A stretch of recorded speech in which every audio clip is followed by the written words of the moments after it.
Assalamualaikum warahmatullahi wabarakatuh.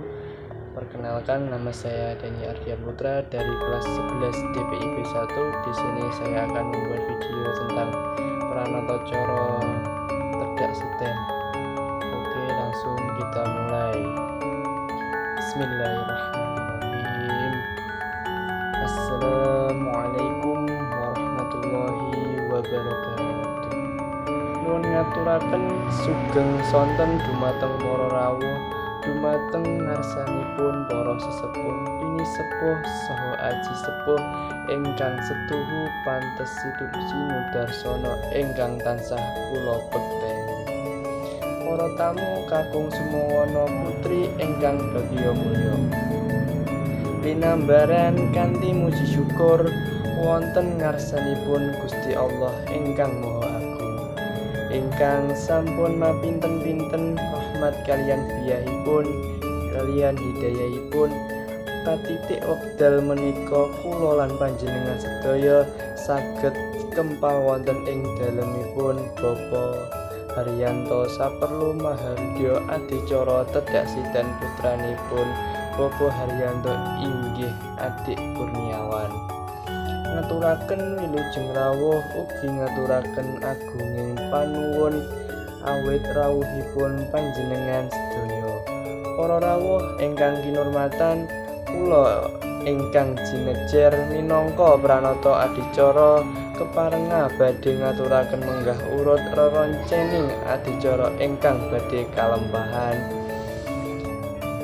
Adicara ingkang kaping sapisan inggih pembuka, adicara ingkang kaping kalih inggih menika atur pambiyok harja.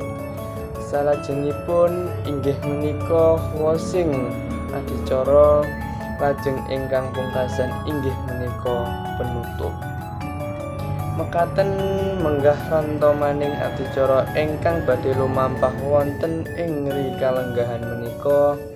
Mugi-mugi adicara ingkang sampun karantam saged lumampah kanthi rancak winantu barokahipun Gusti.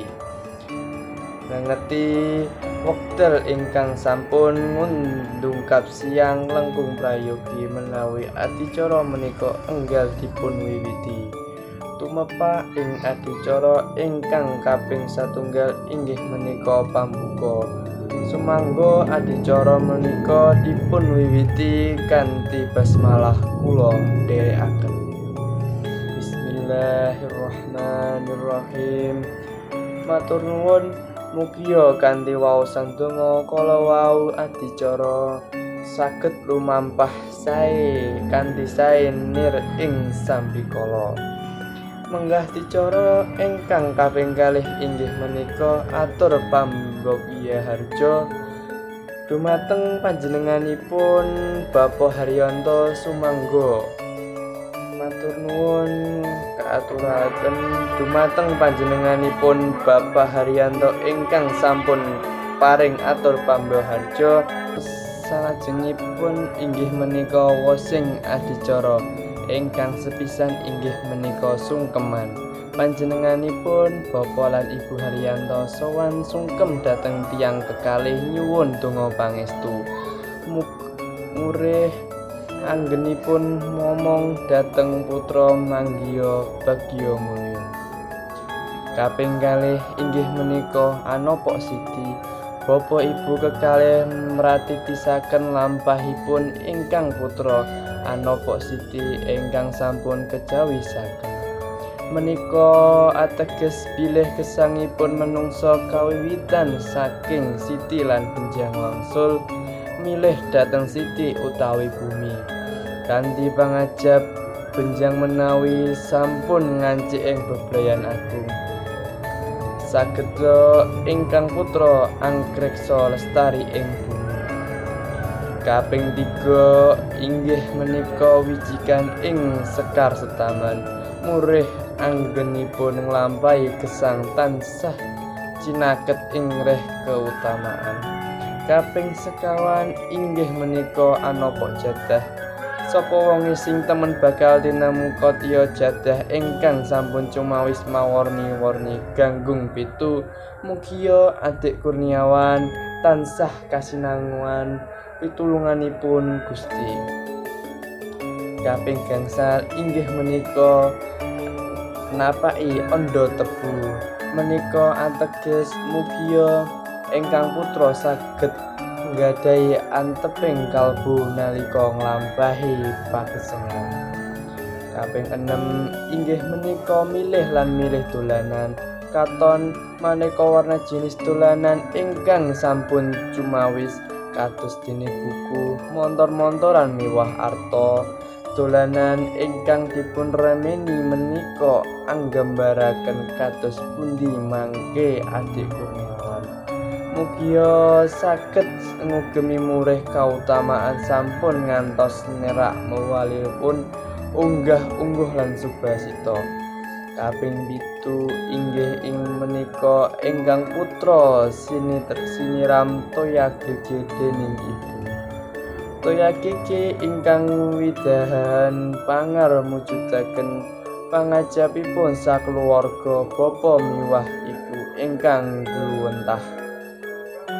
Sampun paripurna sineram toya gege ingkang putra dipunagemaken busana. Sinambi ingkang putra dipunagemaken busana, eyang putrih kekalih nyebar udik-udik.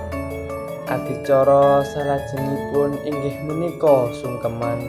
Sampun rinasuk ageman ingkang endah. Pramila Adik Kurniawan sowan dhateng eyangipun kekalih kanthi Bapak Ibu Haryanto.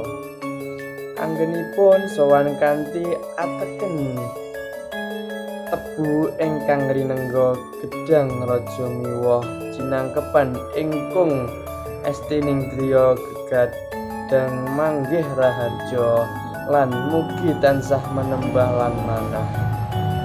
Sampun keparang sungkem nuwun donga pangestu dhateng eyangipun kekalih. Upacara tedhak siten kapungkasi kanthi andum dolanan tigan. Tigan menika pralambang saking tigang perkawis inggih menika lair, jodoh lan sedo. Sagung para tamu ingkang winantu ing pakurmatan, lampahing adicara menika sampun paripurna. Kula minangka pranatacara bilih wonten lepating atur saha kirangi subasita kula nyuwun angunging pangaksama lan sumangga adicara menika kita pungkasi kanthi maos hamdalah sesarengan. Alhamdulillahirabbil alamin. Nuwun matur nuwun. Wassalamualaikum warahmatullahi wabarakatuh.